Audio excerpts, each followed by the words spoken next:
Good day and welcome back to Coach Greg. In today's video, we're going to be focusing on the trigger movement and what it is used for. A batter might use the trigger movement for the following reason. They might feel a bit static in the crease. This is where they get there and they're struggling to sort of move into the ball. So the trigger movement helps promote a movement. At the same time, it will allow the muscles to be free moving so the batsman won't feel as rigid or stiff within the crease. This is where it gives you a little bit more time onto the ball because our arms and body are already moving. Also, it could be used as a mental switch. So you know once you have triggered that, okay, you have to be ready to face the ball that is coming towards you, and then you can play from there. So it's the same mental switch every time. As you trigger, you're ready to face and you're in your competitive spirit. It also allows batsmen to get into an action position from where they can explode into the ball and potentially hit the ball with a little bit more power and get into better positions from there. As with anything in cricket, with the positives there could be some negatives. So the risks when it comes to having a trigger movement could be that your head starts falling over as the bowler is about to release, which means our eyes aren't level and it makes it look as though the ball is bouncing on a different length. We could lose our base when we play in the shot because we try to move too much.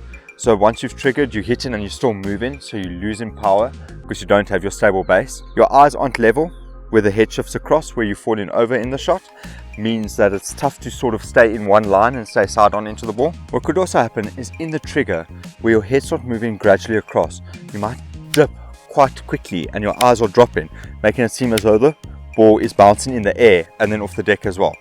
And the final thing is, if you trigger too late, it could feel that you're being rushed because as you're still moving, the ball's already coming to you before you can make your next movement. And this is going to make it tougher to play because it always feels that the ball's at you before you can actually get into the shot itself.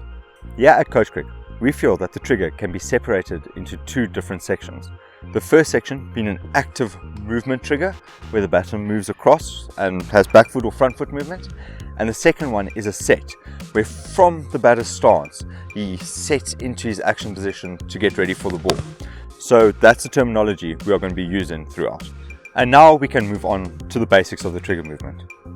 Really important is that it is completed just before the point of release. So you've had the movement and the body's already been moving, but as the bowler is releasing, you're nice and still waiting for the ball. With this, it's important to make sure that we have a stable base in the area so that we can play from it, but at the same time making sure that our eyes are level to the ground. So it's easier to see the ball coming to you and that you can see where it's going to bounce. This makes it a lot easier to judge the line of the ball as well as the length and gives you the best chance to score from there. It's also important that the head moves across at a nice and easy pace. That's not rushed, so it doesn't feel like your eyes are having a quick shift across, making it seem as though everything's moving too quick. Nice and easy across and the head moving in one line into your set position, making sure that you can see the ball the whole time and making sure that your head doesn't go past your vertical lines, so that you are still nice and strong, nice and stable, nice and level. The next thing to make sure is in the trigger movement itself, to make sure that your front foot does not go past the line of your back toes, as this closes yourself off and exposes your back to the ball, but also makes you have to look past yourself. Your lines are then aiming more towards the offside, which makes it a lot more difficult to hit through the ball when it is a little bit straighter. And yeah, we believe the most important thing about a trigger is that it needs to be consistent, so it's the same movements all the time, and it has to be easily repeatable so you can do it for long periods of time and be the best that you can be in that position. Thank you for watching this video. We hope that you enjoyed. Please remember to leave a like below, subscribe and hit that bell notification so you get the information as it releases.